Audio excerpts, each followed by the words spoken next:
Bapak Ibu Saudaraku yang diberkati Tuhan, selamat hari Minggu, selamat beribadah. Mari sebelum kita memulai ibadah pada pagi hari ini, saya mengajak Bapak Ibu semuanya, kita mau fokus kepada Tuhan, kita mau bersaat teduh, kita mau berdoa. Bapa, kami sungguh bersyukur oleh karena anugerah dan kemurahan-Mu. Pagi ini kami boleh berkumpul di tempat ini Tuhan. Kami rasakan bukti kasih Tuhan. Kami rasakan bukti cinta Tuhan atas setiap kami. Pagi ini Tuhan, kami datang dengan satu kerinduan untuk memuji memuliakan nama-Mu. Lebih kami rindu Tuhan diberkati dan dikuatkan oleh kebenaran firman-Mu Tuhan. Kami tahu hadirat Tuhan memenuhi tempat ini. Adalah kami Tuhan, Kau layakan untuk masuk lebih lagi ke dalam hadirat kudus-Mu. Bila Tuhan, mulut bibir kami boleh memuliakan-Mu selamanya Bapa. Kami terbuka untuk-Mu Tuhan, kami terbuka untuk lawatan-Mu, kami terbuka untuk hadirat-Mu Tuhan. Satu hal yang kami tahu bahwa Tuhan yang kami sembah, Tuhan yang kami puji adalah Tuhan yang hidup dan yang bertata di atas setiap pujian penyembahan kami. Terima kasih Tuhan, terima kasih Yesus. Kami juga tahu, kami percaya Tuhan akan melawat setiap kami, memberikan kami sukacita yang lebih, kekuatan dan damai sejahtera ya Bapa. Untuk itu Tuhan, kami mau persembahkan yang terbaik dari apa yang kami miliki hanya untuk kemuliaan nama-Mu. Amen. Tuhan, Kau mengurapi ibadah kami dari awal sampai akhir. Biarlah Tuhan yang berdaulat atas ibadah kami pagi ini. Terima kasih Tuhan, terima kasih Yesus. Di dalam nama Tuhan Yesus kami berdoa. Haleluya. Terus muji Tuhan. Kita mau buka hati kita Bapak Ibu. Ini kami Tuhan, kami yang datang dengan haus dan lapar.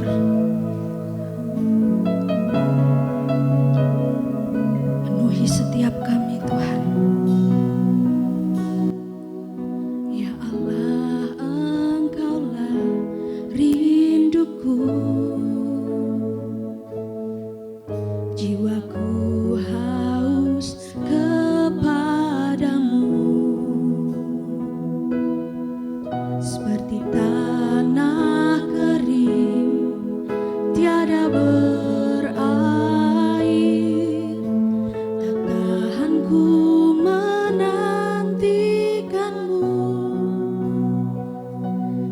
dan ku pandang Kau di tempat kudus, terkagumkan kemuliaan-Mu Yesus.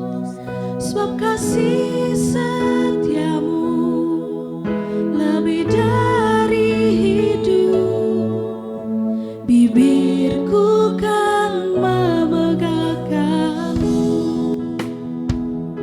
Kita mau nyatakan kerinduan kita. Ya Allah, Engkaulah rinduku. Jiwaku haus kepadamu, seperti tanah kering tiada berair. Tak tahan ku menantikanmu, dan ku pandang Kau di tempat kudus, terkagumkan kemuliaan-Mu Yesus. Sebab kasih setia-Mu lebih dari hidup, bibirku kan memegahkan-Mu. Mari saya mengajak Bapak Ibu semuanya, kita mau bangkit berdiri. Ya Allah, Engkaulah rinduku. Mari pujikan dengan segenap jiwa-Mu. Jiwaku haus kepadamu,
di tempatku duduk, terkagum kemuliaan-Mu, Yesus. Terima kasih untuk kasih-Mu, Sebab Tuhan. kasih setia-Mu lebih dari hidup, bibirku kan memegangkan-Mu. Dan ku pandang Kau di tempatku duduk, terkagumkan kemuliaan-Mu, Yesus. Sebab kasih setia-Mu lebih dari hidup, bibirku kan memegangkan. Sebab kasih setiamu, Sebab kasih setia-Mu lebih dari hidup, bibirku kan memegangkan-Mu. sebab kasih setiamu, Sebab kasih setia-Mu lebih dari hidup, bibirku kan memegangkan-Mu. Sebab kasih setia-Mu lebih dari hidup, bibirku kan memegangkan-Mu. berikan sorak-sorai buat Tuhan Allah kita yang termanis. Haleluya, haleluya. Puji nama Tuhan, kita mau terus memuji Tuhan, kita mau terus naikkan ucapan syukur kita kepada Tuhan, karena Dia yang layak dipuji selama-lamanya. Amin. Amin. Haleluya, pujilah Tuhanku.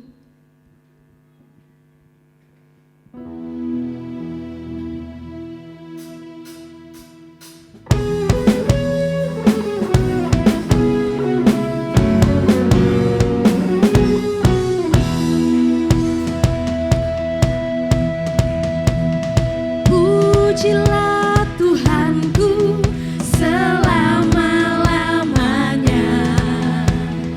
Pujilah Tuhanku, Dia baik buat saya. Oh, pujilah Tuhanku selama-lamanya. Ku tak dapat balas cintanya Tuhan. Lebih semangat lagi ya Bapak Ibu. Pujilah Tuhanku selama-lamanya. Pujilah Boleh tunjuk Tuhanku, samping kiri kanan. Dia baik buat kamu. Oh, pujilah Tuhanku selama-lamanya. Ku tak dapat balas cintanya Tuhan. Lebih lagi ya, kita mau tunjuk 5 orang. Pujilah Tuhanku selama-lamanya. Pujilah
belum lihat sukacitanya.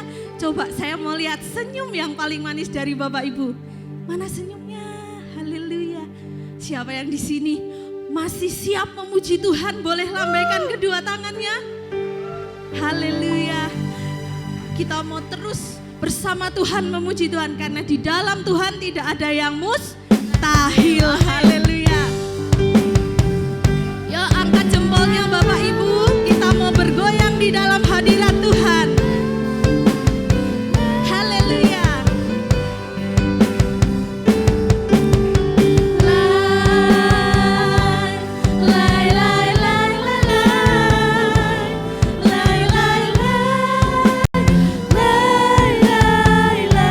Yuk ikutin gerakan saya.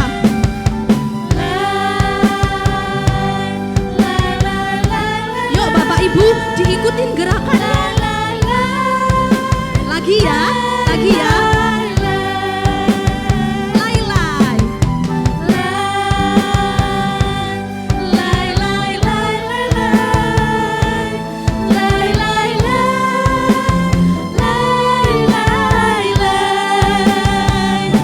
Iso ora iso kudu iso Gusti sing beresi. Asik. Percaya saja, jangan menyerah, bersukacitalah. Yuk lebih semangat lagi. Iso ora iso kudu iso Gusti sing benahi. Amin ya, amin ya. Waktu angkat tangan, Tuhan turun tangan. Yuk sukacita diangkat tinggi-tinggi. Yesusku hebat, Yesusku ajaib. Di dalam Yesus ku pasti bisa. Amin.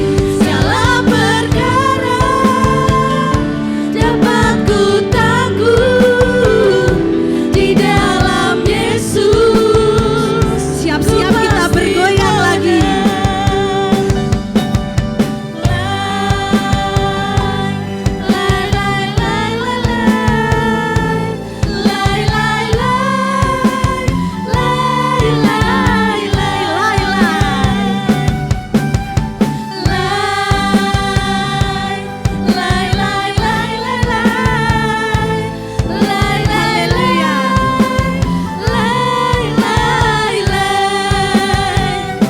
Iso ora iso kudu iso Gusti sing beresi.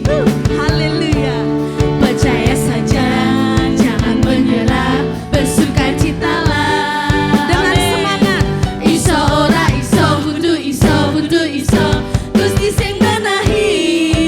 Waktu angkat tangan. Angkat tangan, Tuhan turun tangan, bersukacitalah. Yuk jempolnya mana? Yesusku hebat, Yesusku ajaib. Di dalam Yesus ku pasti bisa. Amin. Segala perkara dapat ku tanggung di dalam Yesus ku pasti menang. Sekarang saya mau minta jemaat pria saja. Katakan Yesusku hebat. Yesusku ajaib. Di dalam Yesus Yuk bapak-bapak, mana suaranya? ku pasti bisa.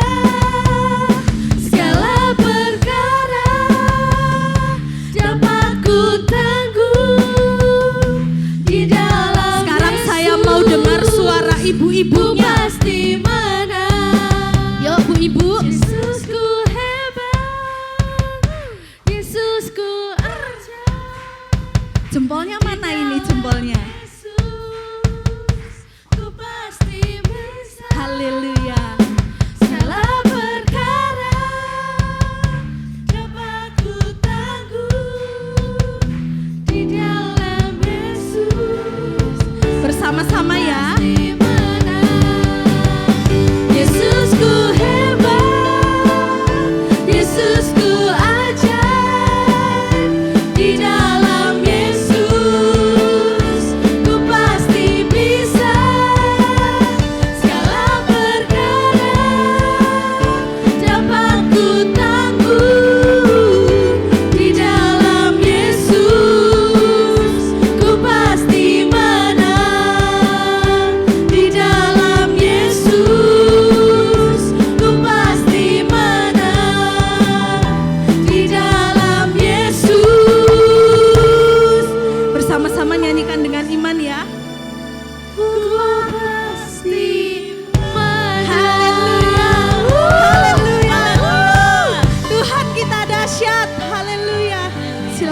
Bapak Ibu.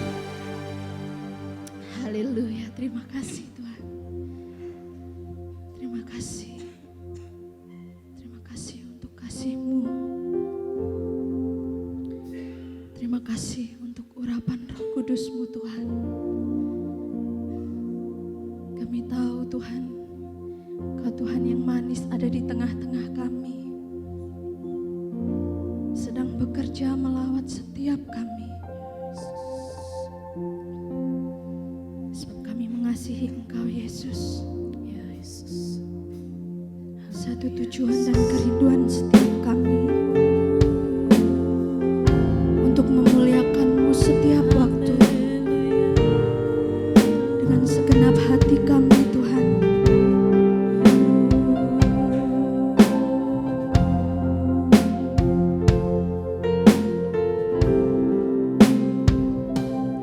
Aku mengasihi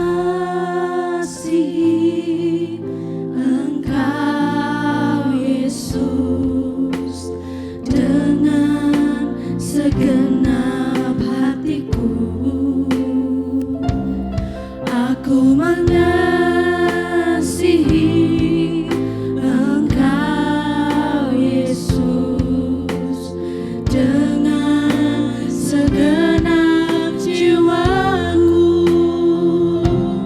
Ku renungkan firman-Mu siang dan malam. Ku pegang perintah-Mu dan ku lakukan. Engkau tahu ya Tuhan, tujuan hidupku hanyalah untuk menyenangkan hati-Mu. Kami mengasihi-Mu Tuhan. Aku mengasihi Engkau Yesus dengan segenap hatiku. Aku mengasihi Engkau Yesus dengan segenap jiwaku. Aku mengasihi. Aku mengasihi Engkau Yesus dengan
perintah-Mu dan kulakukan. Engkau tahu ya Tuhan, tujuan hidupku hanyalah untuk menyenangkan hati-Mu.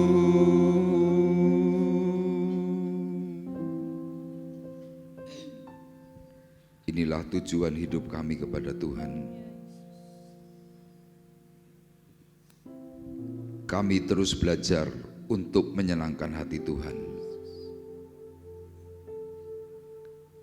Kami terus belajar untuk mentaati akan setiap perintah yang Tuhan berikan, sehingga hidup kami menjadi berkenan. Hidup kami memperoleh kasih. Hidup kami memperoleh anugerah yang semakin bekerja melimpah. Terima kasih Tuhan. Mari kita kembali bersama-sama menaikkan pujian di hadapan Tuhan dengan iman yang lebih lagi. Terima kasih.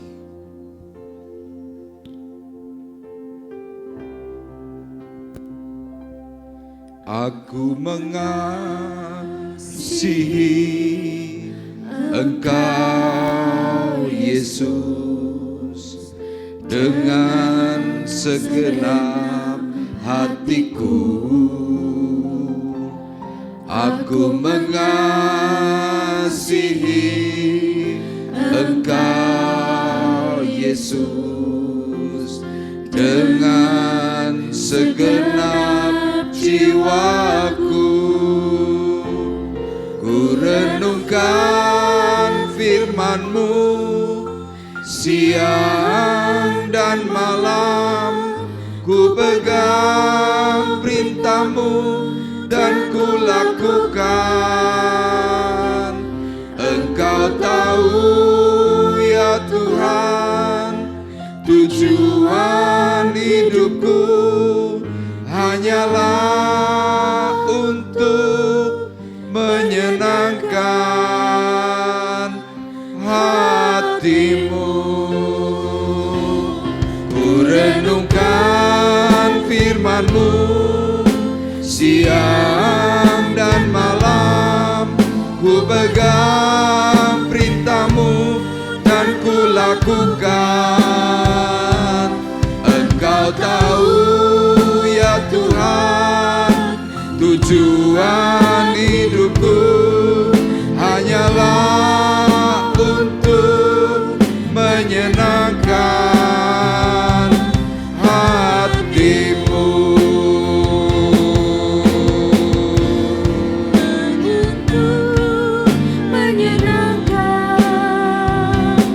Hati-Mu hanyalah untuk menyenangkan hati-Mu.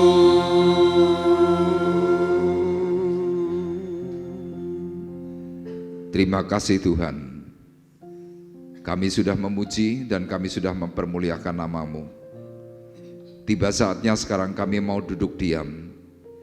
Berbicaralah kepada kami secara khusus, sehingga apa yang Tuhan katakan kepada diri kami boleh mendengar dengan baik, kami boleh menyimak, dan kami boleh melakukannya dengan tepat sesuai dengan apa yang Tuhan mau.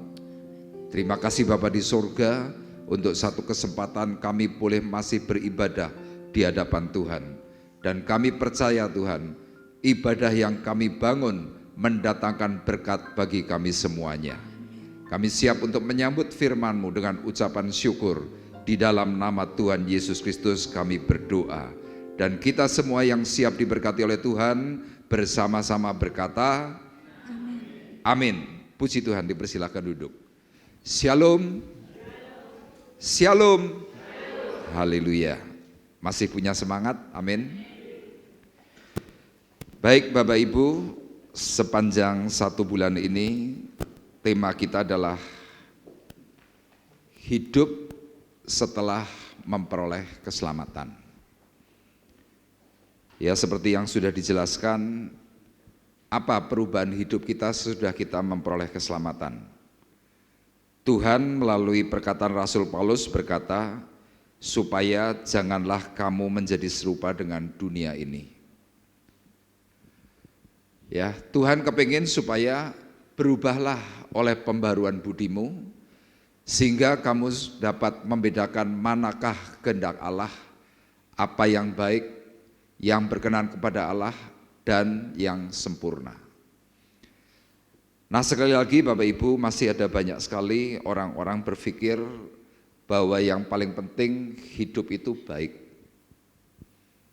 Benar itu nanti kapan-kapan, apalagi sempurna. Orang berkata, wah sempurna ini nonsens, nggak mungkin.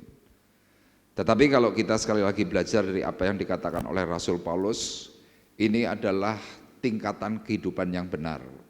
Baik, benar, sempurna. Nah, minggu yang lalu atau beberapa minggu yang lalu kita sudah berbicara tentang untuk siapa hidupmu. Ya, saya kutip dalam Roma pasal 11 ayat 36 di mana Rasul Paulus berkata, sebab segala sesuatu adalah dari Dia dan oleh Dia dan kepada Dia, bagi Dialah kemuliaan sampai selama-lamanya. Nah, yang terakhir kemarin pada waktu hari Rabu saya menyampaikan tema bicara tentang bagiku hidup adalah Kristus. Yaitu ditulis dalam Filipi 1 ayat 21. Nah Bapak Ibu, kalau kita ini memang benar bahwa hidup kita adalah Kristus, apa yang hari ini harus kita lakukan? Nah tema hari ini adalah menyajikan kembali kasih Allah. Apa saudara temanya? Yuk kita baca bersama-sama. 2, 3. Menyajikan kembali kasih Allah. Nah tema ini nanti kita akan bahas dalam eksposisi Roma pasal 12 ayat yang ke-9 sampai dengan ayat yang ke-16. Nah kenapa Rasul Paulus ini kok memberikan satu arahan supaya kita bisa menyajikan kembali kasih Allah? Karena kalau kita perhatikan Bapak Ibu, ada banyak sekali orang percaya di dalam Tuhan, hatinya tuh dingin tentang kasih. Makanya firman Tuhan mengingatkan bahwa di akhir zaman, kasih kebanyakan orang itu akan menjadi dingin. Orang kalau kasihnya menjadi dingin, akibatnya orang itu tidak memiliki kepedulian. Semuanya masa bodoh. Mereka berpikir, hidupku aja susah, kok harus mikiri orang lain. Makanya di sini saya memberikan gambar, ya saya sengaja memberikan gambar ini mulai dari Rasul Paulus ditangkap oleh Tuhan dengan sebuah pertanyaan, Saulus, kenapa engkau menganiaya aku? Nah hari itu Tuhan sedang mencoba menggugah perasaan hatinya Saulus yang kemudian menjadi Paulus. Kenapa engkau arogan? Kenapa engkau suka menuduh? Kenapa engkau suka menyalahkan orang lain? Nah detik itu Rasul Paulus adalah seorang yang hebat dalam agama. Tetapi rupanya kasih Allah itu belum pernah melanda dirinya. Sehingga yang terjadi dia menjadi seorang yang perilakunya itu tidak menyenangkan Tuhan. Kemudian gambar yang kedua, di tengah itu saya memberikan gambar bagaimana Tuhan itu menjamah seseorang, menyembuhkan orang sakit. Nah apa yang Tuhan inginkan? Yang gambar terakhir, seorang wanita yang sedang melayani. Ya kalau Bapak Ibu perhatikan hari-hari ini di TikTok, di Instagram, ya Bapak Ibu yang biasa mungkin menonton, hari ini ada banyak sekali keluhan dari orang tua. Kenapa? Orang tua banyak sekali tidak diperhatikan oleh anak. Sampai-sampai dalam TikTok yang cuma mungkin 1 menit atau mungkin 45 detik, di situ ditampilkan gambar tentang apa? Salah satunya orang berkata, seorang ibu dengan 10 anak bisa ngurus. Tapi 10 anak untuk ngurus 1 orang ibu tidak bisa. Ya inilah ketimpangan. Dan hari ini saya perhatikan banyak sekali anak-anak kalau suruh ngurus orang tuanya biasanya ngomel. Ngomelnya nggak berhenti-berhenti. Yang repot, yang sibuk, yang nggak ngerti urusanku. Emangnya anakmu cuma aku tok. Itu sering kali saya dengar. Kenapa hal yang seperti ini terjadi? Tadi perasaan ingin membalas kebaikan Tuhan itu hampir kurang. Makanya di sini kita akan belajar melihat dalam perkataan Yohanes dalam 1 Yohanes 3 ayat 17 dan ayat 18. Bapak Ibu perhatikan secara baik, saya akan bacakan.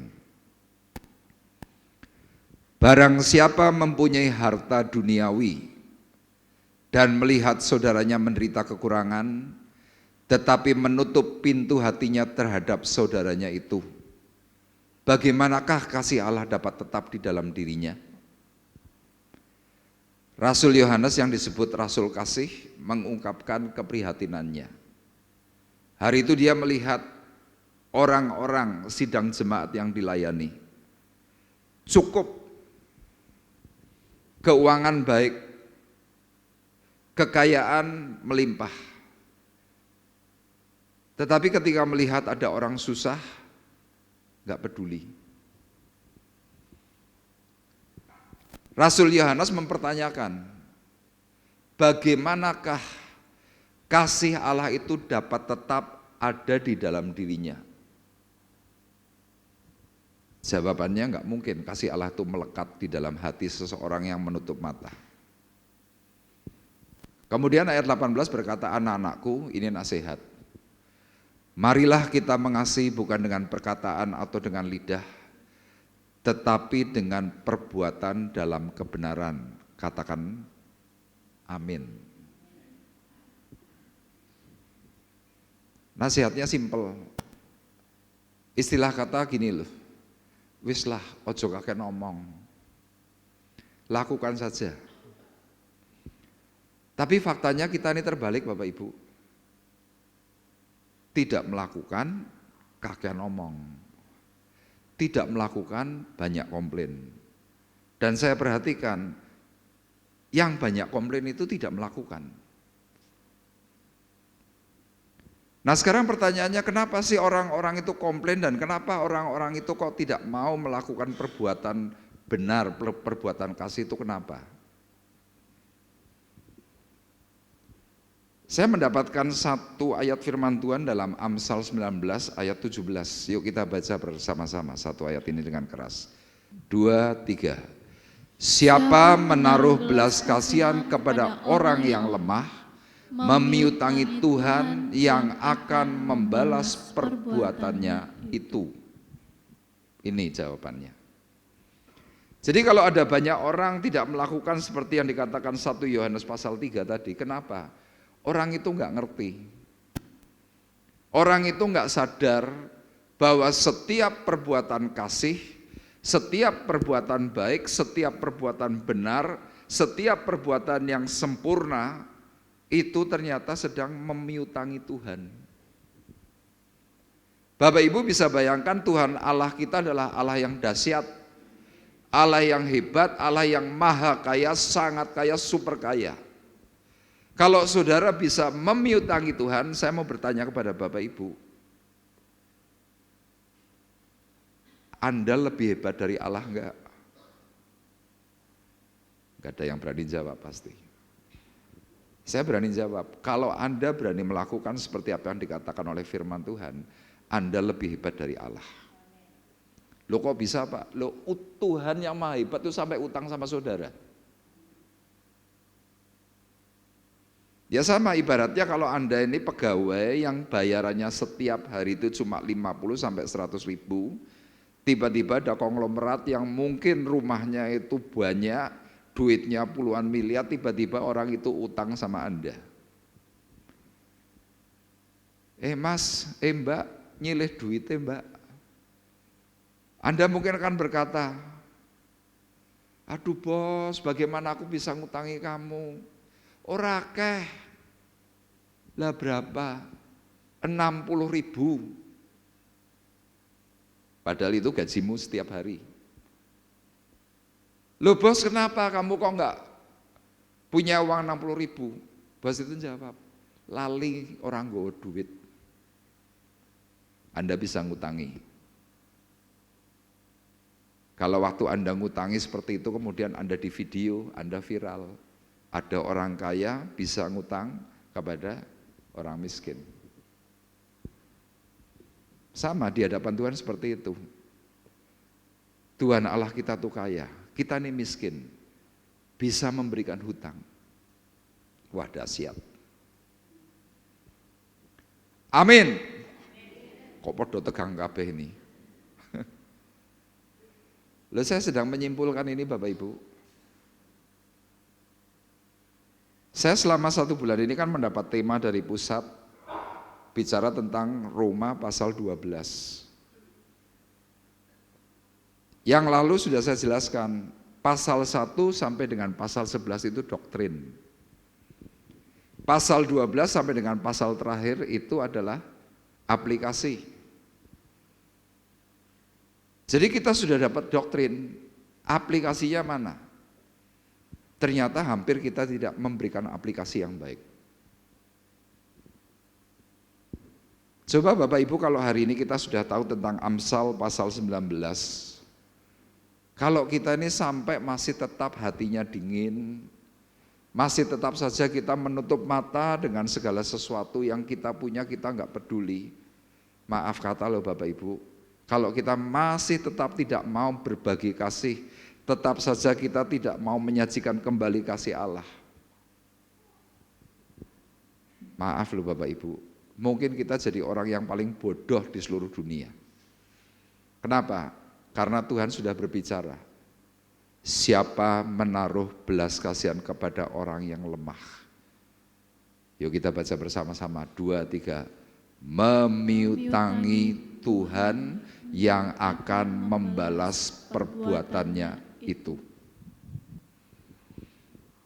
Jadi saya sangat percaya waktu Anda melakukan hal yang sangat baik, Anda melakukan hal yang sangat benar, ketika Anda memberikan, Tuhan pasti akan membalas perbuatan baikmu itu lebih dari apa yang kamu pikirkan.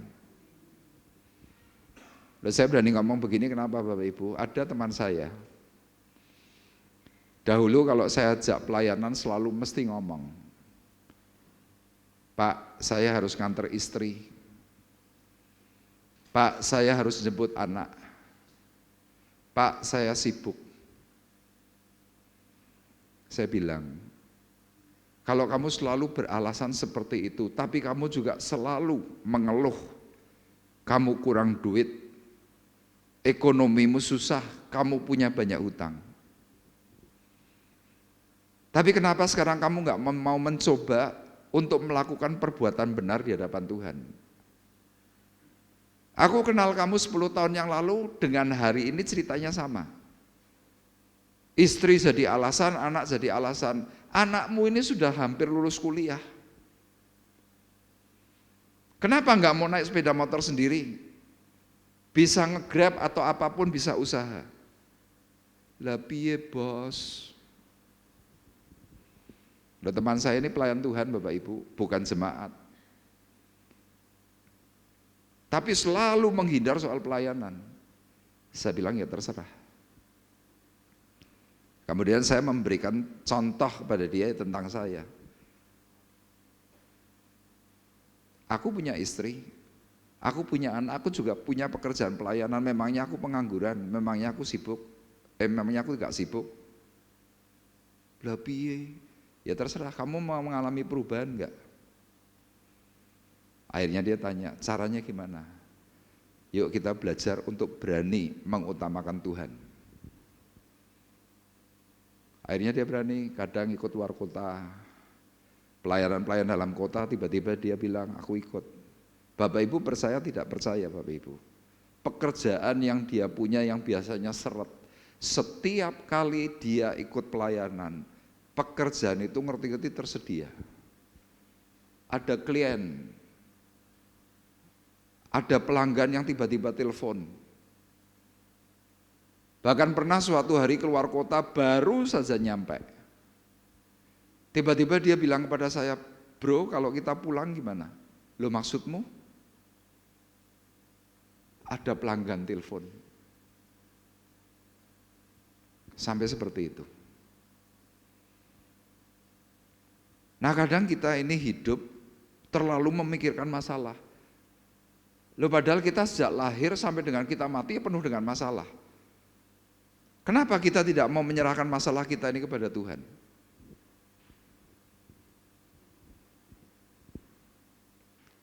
Saya sampai Semarang jam 1:30 sampai rumah kira-kira 1:30. Saya rebus siang saya sudah sampai di sini. Kalau ngomong capek-capek Bapak Ibu. Kalau ngomong misalkan, nggak kenal, nggak usah ngurusin dah. Saya rebus siang sampai sini. Kemudian saya melakukan pelayanan lagi. Sesudah itu, Rebu doa malam. Sekitar jam 9 malam, tiba-tiba saya dikabari, Pak, puji Tuhan, orang yang Bapak doakan tadi sore sudah meninggal. Dan orang ini gagal ginjal. Ginjalnya tinggal 4%, gula darahnya 700, penyakitnya tuh komplikasi, sudah berbulan-bulan gak mati-mati. Saya detik itu ketika saya mempersiapkan firman Tuhan ini loh firmannya. Siapa menaruh belas kasihan kepada orang yang lemah, memiutangi Tuhan. Loh Pak, kalau begitu apakah harus seperti Bapak? Pergi ke sana kemari? Enggak Bapak Ibu. Apakah aku harus melakukan yang mungkin saudara anggap itu spektakuler, itu baru kita memiutangi Tuhan? Enggak. Tuhan tidak pernah memberikan sesuatu yang yang berat, enggak. Saya berani katakan semuanya serba ringan untuk Tuhan. Makanya Tuhan berkata, barang siapa mau mengikut aku, harus mau memikul kuk yang kupasang. Supaya apa? Supaya bebanmu pun ringan. Jadi kalau kita ini diberi sesuatu bukan memberatkan Bapak Ibu, tetapi justru malah meringankan. Makanya kita mau eksposisi dengan tujuan mempraktekkan kasih yang benar dalam kehidupan sehari-hari. Ya, eksposisi kita Roma 12 ayat 9 sampai 16. Nah, jadi siapa orang yang bisa menyajikan kembali kasih Allah? Siapa orang yang bisa memiutangi Tuhan? Yang pertama, orang yang bisa memiliki sikap ramah. Banyak dari kita ini sudah enggak ramah. Kenapa? Banyak persoalan hidup. Makanya kalau kota atau negara yang semakin berat beban hidup, yang terjadi apa? Orang enggak ramah. Coba Anda pergi ke Cungkwok. Bandingkan dengan orang di Temanggung. Orang di Temanggung diberi pertanyaan, Pak, Jalan Sundoro sebelah mana? Misalkan tanyanya di pasar. Oh sebelah situ Pak. Ini belok kanan, belok kiri, belok kanan, belok kiri, nanti lurus. Aduh sebelah mana ya saya nggak mudeng. Yuk saya antar. Loh itu ramah. Di Cungko tanya begitu, jawabannya apa? Bawa pucet tau, orang ngerti. Loh padahal jalannya itu di depan. Saya ke Surabaya. Waktu itu cari alamat rumah di daerah perumahan. Saya muter. Cari gang 1. Waktu saya tanya kepada seorang bapak tukang tambal ban, itu di perempatan, saya tanya, Pak gang 1 sebelah mana? Tidak tahu. Muter, gang 1 itu ya waktu saya tanya di situ. Babar belas ora ramah. Sama hidup kita kadang-kadang tidak ramah, kenapa? Terlalu banyak masalah. Padahal masalah kita sudah ditanggung oleh Tuhan. Padahal problem-problem kita semuanya sudah diangkut oleh Tuhan. Makanya Paulus berkata apa? Karena itu, bagi kita semua yang sudah mengalami kasih Kristus, hendaklah kita memiliki keramahan atas semua orang, ditunjukkan dengan saling mendahului dalam menyapa. Loh ini pekerjaan ringan Bapak Ibu. Memiutangi Tuhan hanya cuma dengan halo, apa kabar? Tadi WL-nya sudah ngajari kita atau apa? Mana senyum terbaikmu? Yang lalu kan pernah saya sampaikan. Di rumah sakit jiwa itu mana namanya? Magelang namanya apa itu daerahnya? Apa Pak? Kramat. Lalu saya pernah ke sana. Besok. Di sana waktu saya besok, lihat ada coach, seorang perawat lagi ngumpulkan orang-orang yang sakit ODGJ, ada orang yang memang sakit jiwa. Suruh senam. Suruh angkat tangan. Suruh gerak-gerakan tangan begini. Orang suruh gerakkan tangan gini kan gampang, tapi dia nggak gerakan cuma gini dok. Nah, suruh 5 mau 1. Suruh tepuk tangan gini. Nah coachnya salah satunya bilang, ayo kita belajar senyum. Senyum kan tinggal gini. Ini senyum. Tapi ternyata orang-orang ini waktu suruh senyum, coachnya sudah ngajari cuma gini. Ini gini aja angel. Kenapa? Banyak beban. Nah saya menuliskan ramah bukan hanya sekedar senyum. Tapi menerima orang, menghargai orang, memperlakukan orang lain sebagai keluarganya Allah. Jadi ada orang kalau senyum tuh dingin cuma. Karo lewat. Gitu dong. Harusnya senyum terbaik ya. Halo, apa kabar? Pokoknya menerima begitu loh. Makanya kalau minggu kemarin Pak Irwan itu memberikan sebuah perkataan yang kata-katanya apa? Siapa di sini yang masih mempunyai orang-orang yang tidak disukai?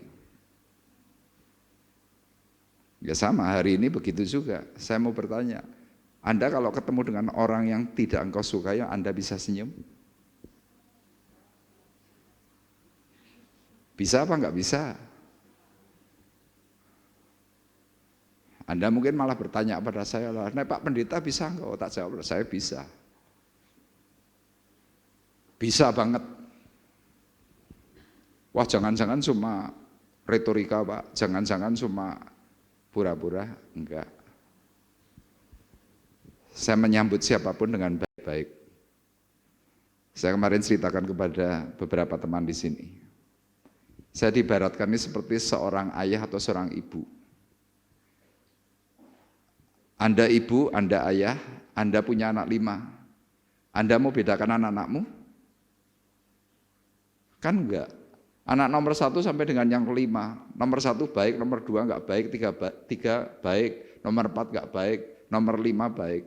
Apakah yang tidak baik kau akan perlakukan dengan kasar? Kan enggak. Tetap saja Anda berusaha pasti pahami bagaimana.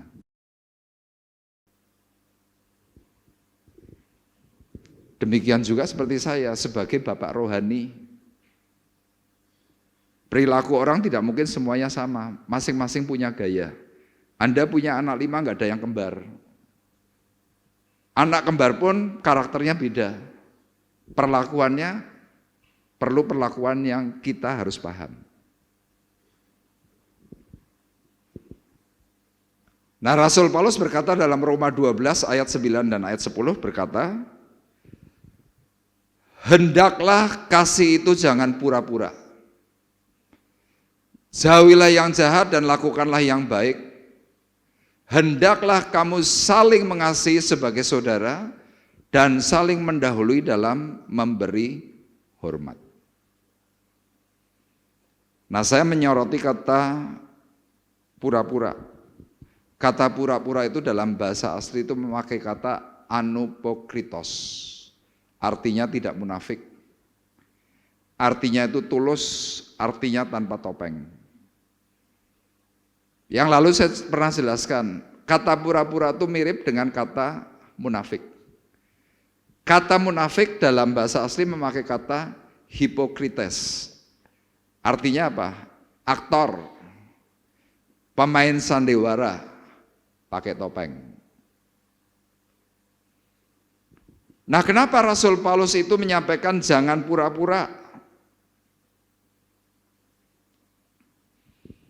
Karena hari itu Rasul Paulus melihat bahwa orang yang pura-pura ini seperti pemain sandiwara, di mana di teaternya Yunani hari itu.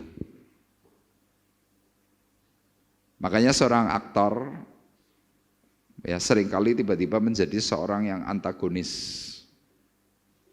Padahal dalam kehidupan sehari-hari orangnya baik banget. Tapi kalau dalam film, antagonis. Contoh kalau Bapak Ibu mungkin masih ingat Mbok Bariah. Masih ingat nggak pemeran orang Madura waktu itu? Gualaknya minta ampun. Mulutnya tuh cerewetnya minta ampun. Tapi dalam kehidupan sehari-hari, Mbok Bariah itu baiknya minta ampun. Nah, kita sebagai orang rohani, kalau sampai kita ini memiliki sikap yang pura-pura, dan ini saya masih perhatikan loh Bapak Ibu. Apa yang saya perhatikan? Dengan orang yang tidak disuka itu cipikat-cipikinya hangat banget. Tapi di belakangnya, ngelek-ngeleknya juga minta ampun. Saya ngelihat itu enggak bisa negur, tapi cuma ngelus dodo. Aduh, kok gitu ya? Jangan kemudian kita menjawab, mending saya Pak, aku nek ora seneng karo wonge ya wis opono nek, ora seneng ya ora seneng. Itu lebih parah.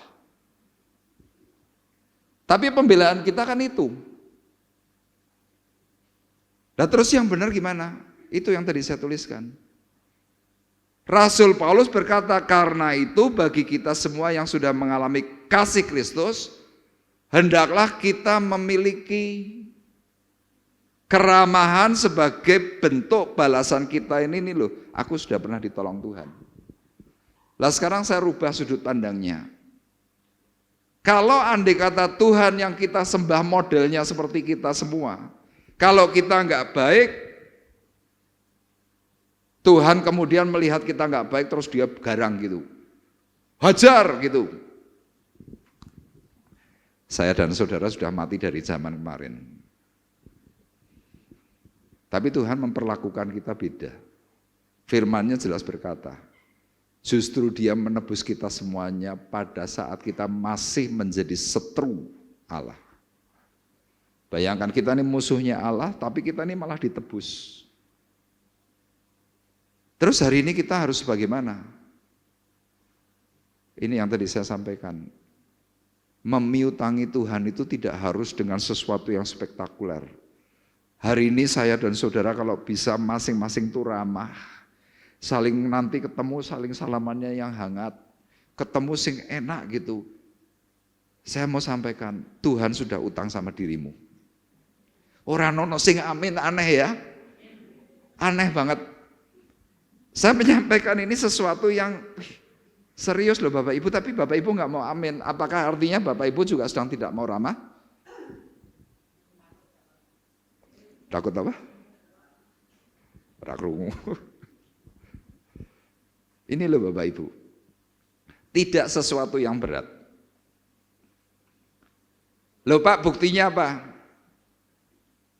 Yesus waktu mau ditangkap, ya dalam Injil Matius 26 ayat 50. Saya tuliskan enggak ya? Matius 26 enggak ya? Enggak ada. Yesus tuh mau ditangkap loh Bapak Ibu. Dia ketemu tentara, ketemu para imam. Di situ dia tahu ada seorang yang pasti mengkhianati, namanya Yudas Iskariot. Apa yang Yesus lakukan dengan bukti bahwa dia meskipun diperlakukan dengan tidak baik, dia tetap ramah. Firman-Nya berkata, Yesus berkata kepadanya, hai teman, untuk itukah engkau datang? Loh Yesus tahu loh ini jadi pengkhianat. Dia masih menyapanya dengan baik-baik. Hai teman, zaman hari ini kalau Yesus hidup di tahun sekarang mungkin dia bilang, hai bro. cekel cek. Dan Yesus gak tanya, "Loh bro, kowe kok nyekel aku kenapa?" Enggak. Kenapa? Dia sudah tahu. Tapi dia tidak mau membalas jahat. Dia tidak mau kejahatan dibalas dengan kejahatan, dia tidak mau. Kenapa? Dia mau menunjukkan yang namanya kasih Allah. Sudah simpel aja, ramah. Anda mau ramah? Anda mau ramah? Anda sedang memiutangi Tuhan. Loh, saya percaya itu kalau Anda ramah, tokomu mesti laris. Anda ramah, teman-teman sekampungmu pasti senang. Loh kan jelas. Lah coba Anda nggak ramah, neng toko harus Joko toko harus gini. Ini terus coba. Orang mau lewat tokomu dulu, tokomu buka, lampunya padang ngungkuli Alfamart. Anda di depan pintu karo gini. Wong meh menggok langsung bablas ora sida. Lah napa? Nyonyahe medeni. Lah nek babahe piye? Oh babahe apik. Tapi ndelok nyonyahe aku ra wani bablas wae. Tokomu sepi gara-gara Anda gak ramah. Anda gak naik jabatan gara-gara Anda garang. Padahal Tuhan jelas memberikan pengajaran yang paling simpel. Senyum, smile, sudah titik. Masa kita kalah dengan pom bensin? Masih ingat kalau Anda isi bensin, di pom bensin ada tulisannya apa? 3S. Apa itu? Sapa, salam, senyum. Atau sebaliknya, senyum, salam, sapa. Selamat pagi Bapak, mau isi berapa? Oh iya Mas, saya mau isi 100.000. Oh iya Bapak, ada barcode-nya. Tukang bensin itu waktu Anda menjawab agak nggak ramah, dia enggak terus, mana barcode-nya? Kan enggak begitu, tetap aja. Anda pergi ke bank, satpam itu loh di depan pintu. Selamat pagi Bapak, ada perlu apa? Oh saya cuma mau ngeprint. Oh dipersilahkan. Ngeprint tok dipersilahkan. Petugas bank gimana? Begitu melihat Anda datang dengan nomor antrian dari posisi duduk. Selamat pagi Ibu, ada yang bisa kami bantu? Neng omah, bojone njaluk senyum, ora nono, senyume wis entek neng bank.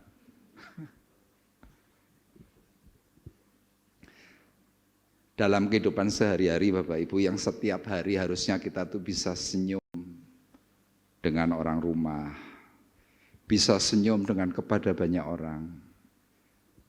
Karena pekerjaan kita harus menuntut senyum yang lebih, di rumah kehabisan senyum. Terus apalagi contohnya Bapak Ibu? Yang lalu sudah pernah saya ceritakan, orang yang konseling kepada saya. Perempuan ini kalau kepada orang lain nek nampani telepon, hai, ayo. Begitu bojone telepon, apa? Bojone langsung dredeg. Amin apa amin? Loh ini yang saya sampaikan fakta hidup. Loh padahal kan sudah pelayanan juga. Ditelepon bojo apa? Rasido. Jadi ini ramah. Yang kedua, apa yang Tuhan minta? Orang yang menyajikan kembali kasih Allah, tanda keduanya apa? Jangan pernah tawar hati. Lo ngomong jujur aja lah, banyak dari kita ini tawar hati. Buktinya apa? Wis pegang layani. Dikai pelayanan pun ya karena tawar hati, ya wis lah daripada engko diomong wong. Anda tidak memitangi Tuhan. Tapi coba dengan semangat yang tinggi seperti ini gambar perempuan yang sedang membasuh kaki Yesus. Perempuan ini jelas dicerca oleh para murid. Perempuan ini diomong, yang nggak bagus, tapi dia nggak urusan. Dia tidak mau tawar hati. Urusannya dia hanya kepada Tuhan. Tuhan pembela. Tuhan memberikan perkataan apa? Orang ini memberikan hal yang baik, tapi malah kamu marahi. Kamu sendiri tidak memberikan. Tuhan memberikan contoh perkataan apa? Kalau ada orang yang diampuni dosanya, kira-kira yang akan membalaskan kebaikan dari pengampunan itu, siapa yang akan memberi lebih baik? Para murid menjawab, yang besar, yang dosanya diampuni. Nah sama, kalau kita sudah sadar bahwa hidupku diampuni, hidupku sudah dimaafkan oleh Tuhan. Engkau dicerca, Tuhan juga dicerca. Tuhan diamuk masa, kita mungkin diamuk tonggo. Tapi masing-masing secara khusus para rasul, Tuhan Yesus enggak tawar hati. Nah kenapa kita tawar hati? Ini tulisan saya. Kerap kali seseorang tidak lagi melakukan hal yang mendasar tentang kasih, karena terbentur dengan sikap orang lain. Sikap orang lain Bapak Ibu, yang mengecewakan sehingga muncullah sikap dingin dalam pelayanan. Ini yang diingatkan oleh Paulus. Karena kasih Kristus tidak tergantung respon orang lain atau karena tidak dihargai. Tapi yang terjadi kan ini, kita kebentik sithik tawar hati. Kita tidak dihargai sedikit, tidak diwongke, tawar hati. Nasihatnya dalam ayat 11-14 berkata demikian. Ya, dibesarkan aja. Janganlah hendaknya kerajinanmu kendor, biarlah rohmu menyala-nyala dan layanilah Tuhan. Katakan amin. Jadi orang meskipun terbentur-bentur, Rasul Paulus ini menuliskan ini, dia punya benturan yang banyak. Tapi dia bisa memberikan nasihat kepada orang lain. Janganlah hendaknya kerajinanmu kendor, biarlah rohmu menyala-nyala dan layanilah Tuhan.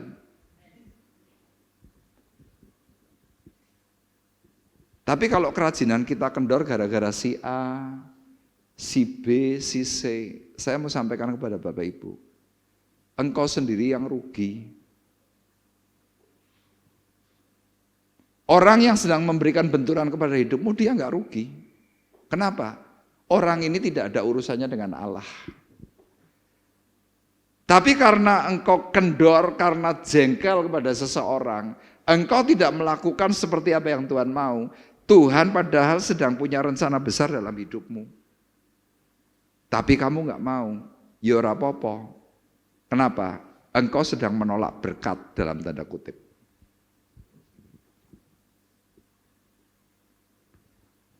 Makanya orang-orang yang sedang kendor di dalam hati, dalam hidup, dalam pelayanan, kunci untuk supaya kita punya semangat apa? Bersukacitalah dalam pengharapan. Sabar dalam kesesakan. Tekun dalam doa. Jadi orang yang sedang kendor, orang yang rohnya meleret, orang yang sedang tidak mau melayani Tuhan karena apa? Tidak punya pengharapan. Makanya enggak punya sukacita. Orang itu sedang tidak sabar dalam kesesakan. Kenapa? Kesusu, kepingin cepat.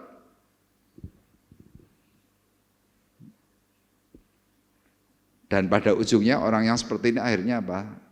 Malas berdoa. Jadi ini kalau Bapak Ibu lihat ayat 11 dan ayat 12 itu wolak-walik.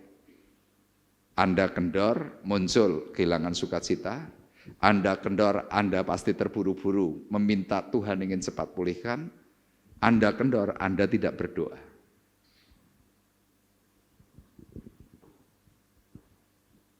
Sama kebalikannya, kalau Anda tidak berdoa, Anda tidak sabar, Anda tidak punya sukacita, Anda akan kendor dalam pelayanan. Loh Pak, terus caranya gimana?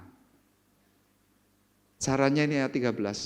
Bantulah dalam kekurangan orang-orang kudus. Usahakanlah dirimu untuk selalu memberikan tumpangan. Terus saya pernah bercerita kepada Bapak Ibu. Ada seorang pria, cuma punya duit 20.000 dan dia nganggur. Dia hopeless, dia sudah tidak punya apapun keinginan. Kenapa? Dia merasa tidak ada pengharapan. Suatu hari saya datang ke rumahnya dia, ini di Cilacap Bapak Ibu. Saya bilang, saya mau kunjungi orang, mau doakan orang, di mana? Di Tritih, Jeruk Legi. Bapak mau ikut enggak? Orang ini akhirnya jawab, ya wis lah saya ikut ya Pak, ayo. Ketika dia ikut, kemudian yang kami doakan ini orang tua, miskin, rumahnya itu maaf kayak kandang ayam. Mau masuk pintunya aja kita harus nungkluk begini dulu, baru bisa masuk. Terkapar, terbaring lemah, sakit. Sudah saya doakan. Waktu mau pulang, bapak yang punya duit 20.000 ini ngomong kepada saya, Pak, kalau saya mau memberi untuk ibu ini boleh enggak? Oh iya boleh Pak.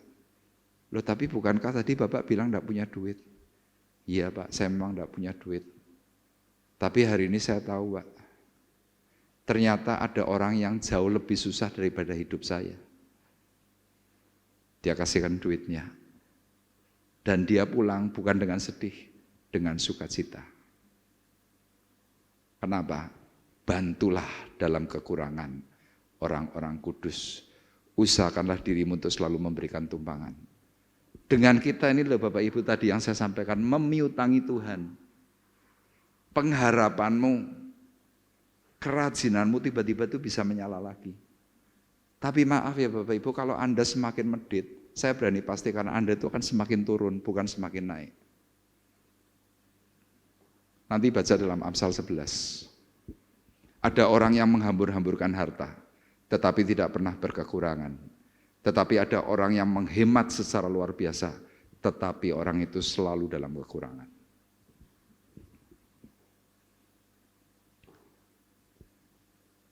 Dan kunci dari orang yang tidak mau tawar hati itu apa? Berkatilah siapa yang menganiaya kamu, berkatilah dan jangan ngutuk. Engkau kalau bisa lakukan ini loh Bapak Ibu, beberapa hal ini, saya berani pastikan, semangatmu pasti tetap membara. Lo bener. Lo Bapak Ibu percaya nggak percaya Bapak Ibu? Saya hari ini sudah 22 tahun di tempat ini. Semangat saya sama seperti waktu saya datang awal. Saya tidak pernah kendor. Kenapa begitu? Saya mencoba melakukan seperti apa yang Tuhan katakan. Memang kadang-kadang berat. Kadang-kadang tuh punya perasaan jengkel. Kadang-kadang muncul loh Bapak Ibu perasaan begini. Percumalah dadi wong apik. Loh saya kadang-kadang muncul. Tapi saya enggak mau kalah. Saya tetap mau tunjukkan. Meskipun saya tahu tidak dihargai, meskipun saya tahu tidak ada balasan yang cukup. Tapi saya akan lakukan terus. Tapi kalau kita sampai mengalami yang namanya tawar hati, saya cuma sampaikan kepada Bapak Ibu, Anda yang rugi, bukan orang lain, wis percaya saja. Anda hari ini mungkin mau kecewa dengan gembala, Anda hari ini mau kecewa dengan full timer, Anda hari ini mau kecewa dengan teman seiman. Yang rugi bukan orang-orang itu, tetapi Anda. Loh kenapa Pak kok rugi? Iya, Anda tidak memiutangi Tuhan. Tapi coba kita lakukan saja seperti apa yang Tuhan lakukan. Firman Tuhan tadi jelas, memiutangi Tuhan, Tuhan akan membalas segala perbuatan baikmu itu. Dengan cara apa? Limpah. Itu yang kedua. Dan sekarang yang terakhir, yang ketiga.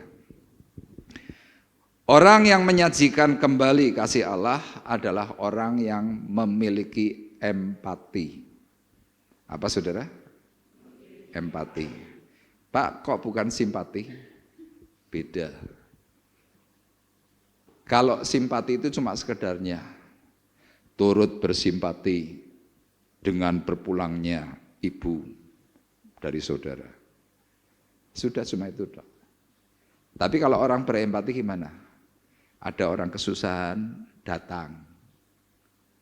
Layat, turut ikut merasakan. Membantu mungkin materi, mungkin membantu secara mental, ikut merasakan. Dewi boro-boro layat.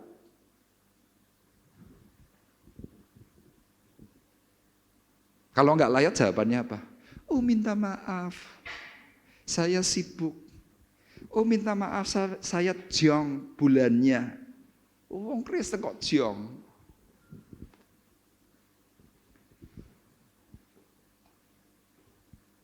Loh Bapak Ibu jangan lupa suatu hari nanti kita juga mati. Lah engkau ngerti-ngerti orang sing layat ketika ditakoki, kowe wingi kok ora layat aku pas mati kenapa? Aku jong.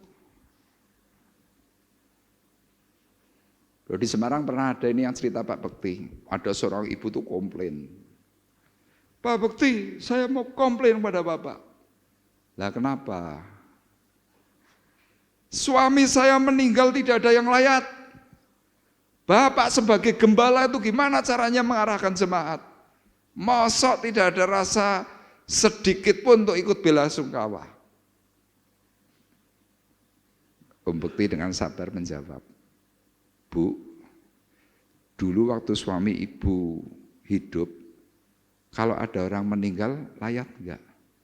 Oh ya enggak pernah. Oh ya sudah. Ora pernah kok njaluk.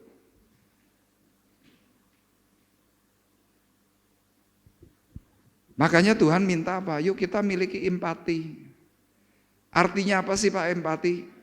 Kemampuan mental dan emosional untuk memahami, untuk merasakan dan membayangkan apa yang dipikirkan atau dialami oleh seseorang dan seolah-olah kita berada di posisi mereka.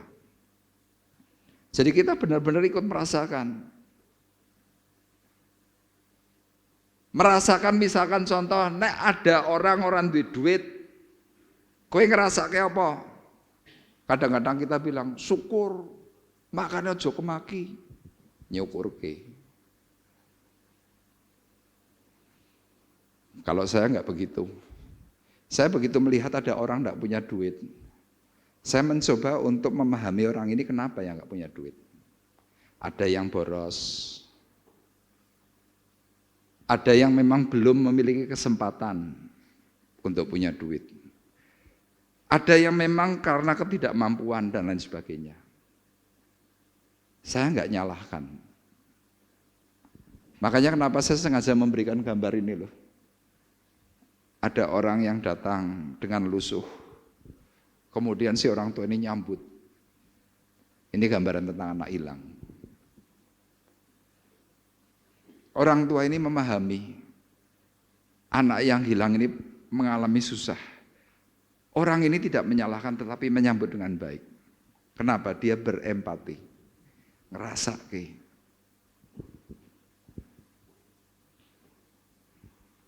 Loh Pak, tadi Bapak cerita soal tadi uang gimana Pak? Bapak Ibu saya beri cerita. Saya tahun 91 Bapak Ibu. Seminggu dulu saya pernah punya uang cuma 1.000 rupiah. Wih, ngerasa itu setengah mati banget. Oh Bapak keset, oh saya enggak keset. Hari itu saya kerja. Lah kok naik kerja duitnya 1.000, burung bayaran. Wih, ngenes Bapak Ibu.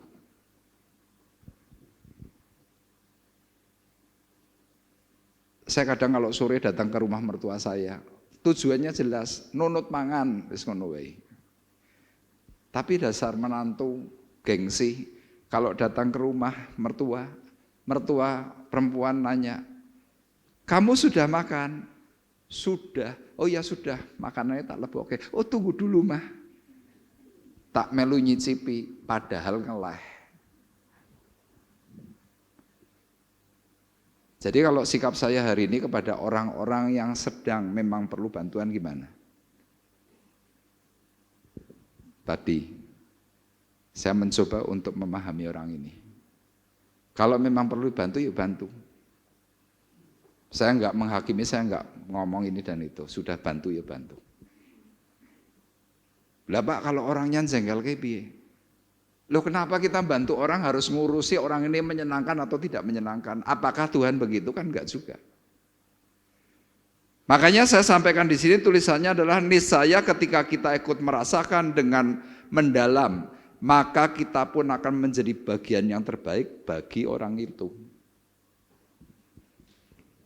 Lupa nek wongen duwe perasaan ora apa-apa, aku wis kerep ngono. Tuhan berkata, janganlah engkau jemu-jemu berbuat baik. Ayatnya dalam ayat 15 dan 16. Yuk kita baca bersama-sama dua ayat ini dengan keras. 2, 3. Bersukacitalah dengan orang yang bersukacita, dan menangislah dengan orang yang menangis. Hendaklah kamu sehati sepikir dalam hidupmu bersama. Janganlah kamu memikirkan perkara-perkara yang tinggi, tetapi arahkanlah dirimu kepada perkara-perkara yang sederhana. Janganlah menganggap dirimu pandai. Amin. Arti ayat ini simpel Bapak Ibu. Ayat 15 itu mengandung arti tadi, ikut berempati. Nangis dengan orang yang menangis, tertawa dengan orang yang tertawa. Jangan kamu memikirkan perkara yang tinggi. Kenapa? Bagian manusia itu beda-beda Bapak Ibu. Si A diberkati, si B belum tentu. Si C diberkati, si D belum tentu. Jadi ketika kita diberkati, kita nggak boleh nuduh si B ini nggak benar. Durung wayai, udah itu aja. Loh saya menjumpai Bapak Ibu, oh dulu susahnya minta ampun. Hari ini konglomerat. Dulu nggak punya apa-apa, hari ini duitnya banyak. Makanya arahan dari perkataan Paulus apa? Arahkanlah dirimu pada perkara-perkara yang sederhana.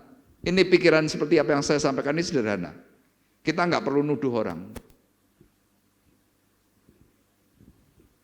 Kalau ada orang kena masalah, apakah orang itu sengaja cari masalah? Belum tentu. Tapi coba kita mikir yang simpel. Dan nasihat terakhir apa? Janganlah menganggap dirimu sendiri pandai. Jangan menganggap bahwa, kok sudah beres. Belum tentu. Ada orang yang kelihatannya beres ngerti-ngerti KO, ada. Jadi Tuhan hari ini cuma meminta kepada kita semuanya. Yuk kita menyajikan kembali kasih Allah. Yuk kita memiutangi Tuhan. Bagaimana memiutangi Tuhan? Ramah. Harapan saya nanti kalau Anda pulang coba kita hangat kepada semua orang. Ojo melengos, jangan buang muka. Wah Pak nggak bisa, saya tetap mempertahankan prinsip saya. Yo apa-apa, berarti kok ora diberkati Tuhan. Yang kedua apa? Jangan pernah tawar hati. Ayo tetap semangat melayani Tuhan walaupun kau pernah luka, walaupun kau mungkin merasa tidak dihormati, tetap layani Tuhan. Yang ketiga, miliki sikap empati. Waktu Anda lakukan itu semua, nama Tuhan dipermuliakan, hidupmu pasti bahagia. Amin. Tuhan memberkati kita semuanya. Tak bersyarat, tak seperti cinta yang ada di dunia, selalu memberi lebih dari yang layak ku terima, yang layak ku terima di hidupku.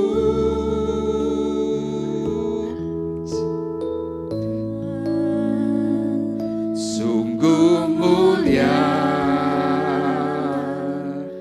tulus dan sempurna mengasihiku. Pengorbanan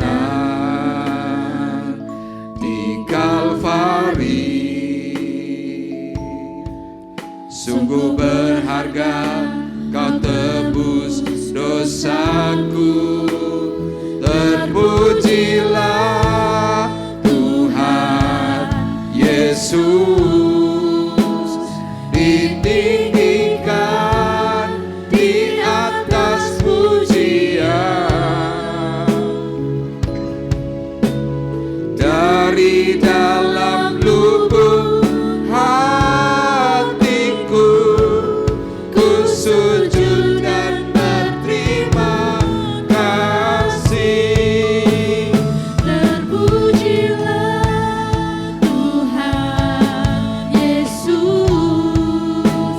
ditinggikan di atas pujian.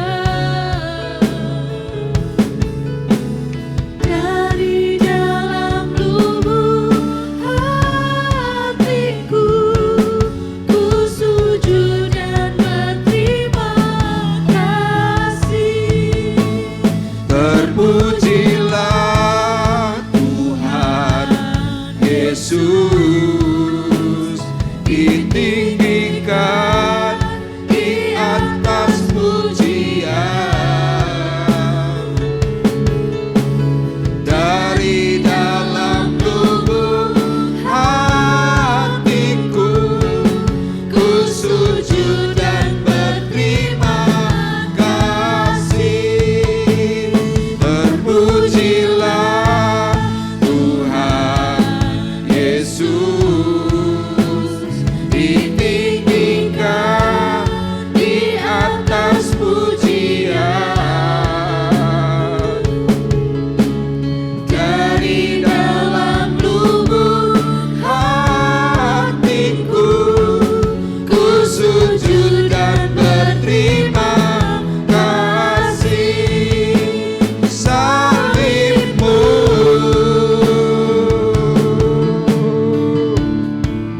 kemenanganku,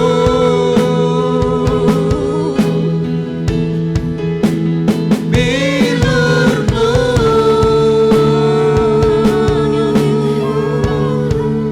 kesembuhanku.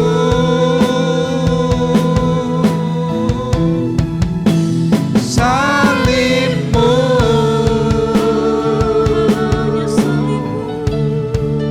kemenanganku,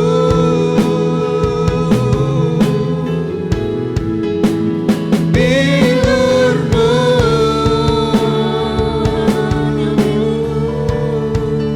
kesembuhanku.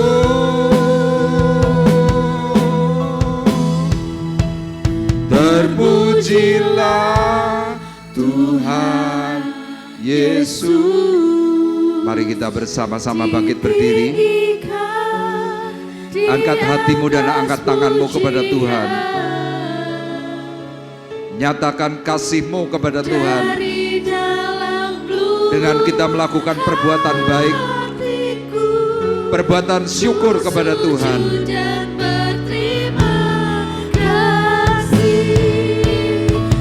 Terpujilah Tuhan Yesus, ditinggikan di atas pujian. Dari dalam lubuk hatiku, ku sujud dan berterima kasih. Terpujilah Tuhan Yesus, ditinggikan di atas pujian. Dari dalam lubuk hatiku, ku sujud dan berterima kasih. Dari dalam lubuk hatiku, ku sujud dan berterima kasih. Dari dalam lubuk hatiku, ku sujud dan berterima kasih.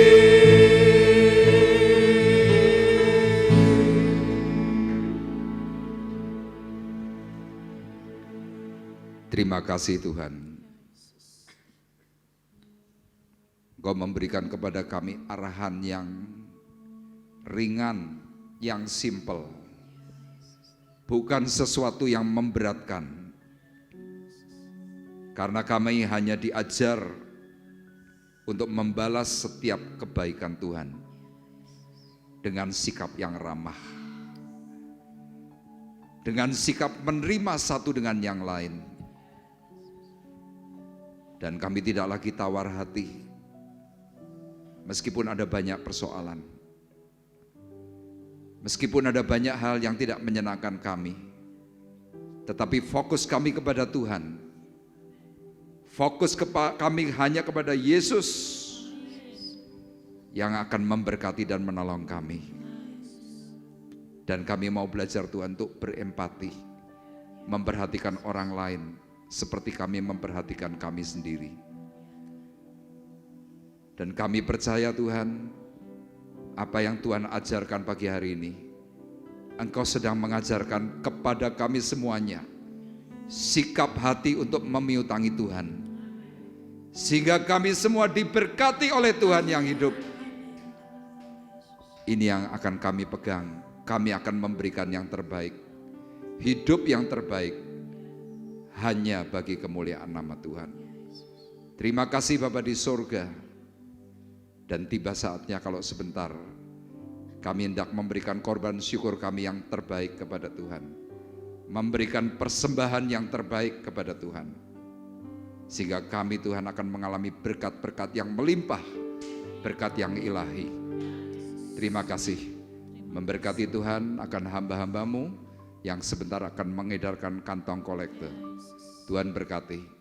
Tuhan juga berkati seluruh sidang jemaat Tuhan yang hadir dengan berkat sepenuh yang dari surga. Dalam nama Tuhan Yesus Kristus kami berdoa. Haleluya. Amin.